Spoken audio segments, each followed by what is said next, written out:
इस संकट का सबसे बड़ा बिंदु है परमाणु हथियारों की होड़, अमेरिका विरोधी खेमे की वर्चस्व की जंग।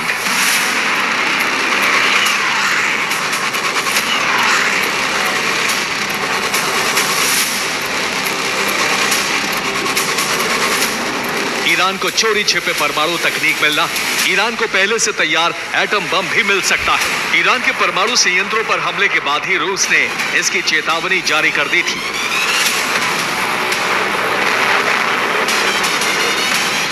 रूसी राष्ट्रीय सुरक्षा परिषद के डिप्टी चेयरमैन दिमित्री मेदवेदेव ने ट्रंप को सीधी चुनौती दी थी। मेदवेदेव ने कहा था कि ट्रंप के हमलों से ईरान की वैश्विक छवि मजबूत हुई है। दुनिया के कई देश ईरान को परमाणु हथियार देने के लिए तैयार हैं।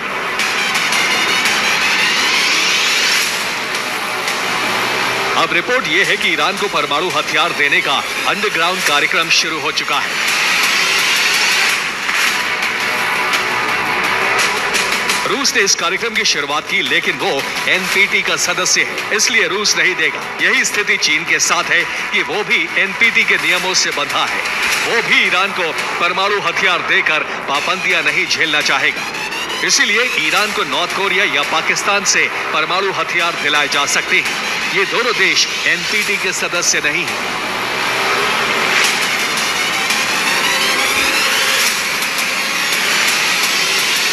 यानी जिस संकट को बरसों बरस तक टालने के लिए अमेरिका ने ईरान पर हमले किए, वो संकट कुछ ही दिन में इजरायल के सिर पर मंडरा सकता है। इसीलिए ट्रंप की टेंशन बढ़ गई है और अपने अरब दूत स्टीव विटकॉफ के जरिए ईरान से संपर्क साधा है।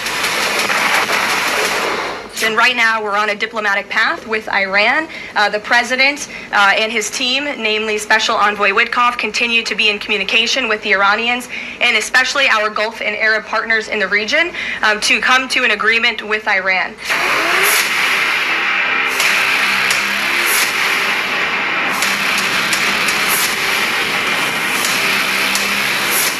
ट्रंप खतरे को सिर पर मंडराता देख यू टर्न ले रहे हैं, लेकिन ईरान हालात अपने पक्ष में बनता देख बातचीत के मूड में नहीं है। ईरान ने कहा है कि अब बातचीत का कोई मतलब नहीं है। विदेश मंत्री अब्बास अरागची ने डिप्लोमेटिक मिशन जारी नहीं रखने की बात कही है।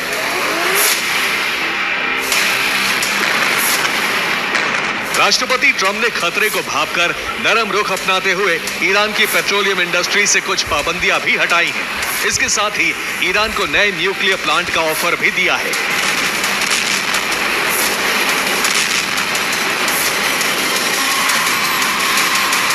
तो अमेरिका ने ईरान के न्यूक्लियर प्लांट्स पर हमले का जो दावा किया, उसमें फोर्डो सबसे अहम प्लांट है और ये उस फोर्डो प्लांट का नक्शा है जिस पर अमेरिका ने हमले किए।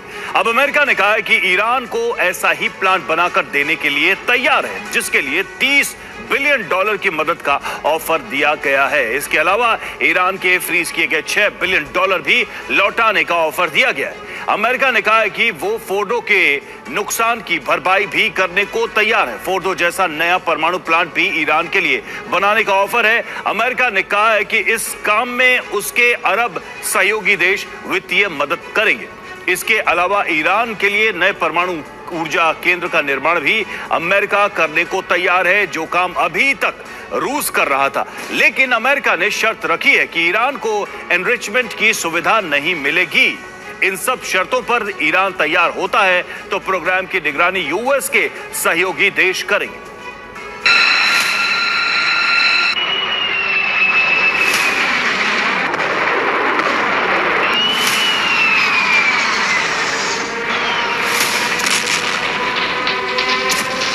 जबकि 25 जून को ही ट्रंप ने नेटो के मंच से कहा था कि ईरान के साथ अब डिप्लोमेटिक बातचीत का कोई महत्व नहीं है, क्योंकि अब वो न्यूक्लियर बम नहीं बना सकता है।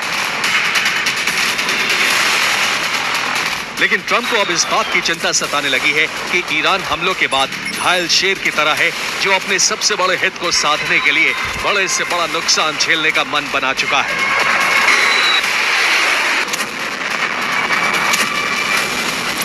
अमेरिकी हमलों के बाद ईरान के अंदर से आवाज उठ रही है कि परमाणु बम ही ईरान को बचा सकता है।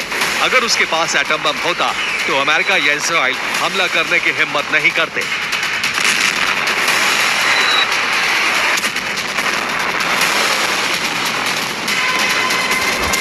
ईरान के विदेश मंत्री अब्बास अरागची ने अमेरिकी हमलों के बाद तुर्की का दौरा किया और तभी बम बनाने का ऐलान कर दिया।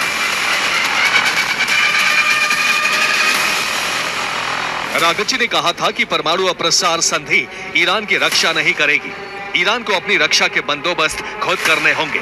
सवाल यह है कि ऐसे में ईरान के पास क्या विकल्प है। यह है कसुतम फार्म की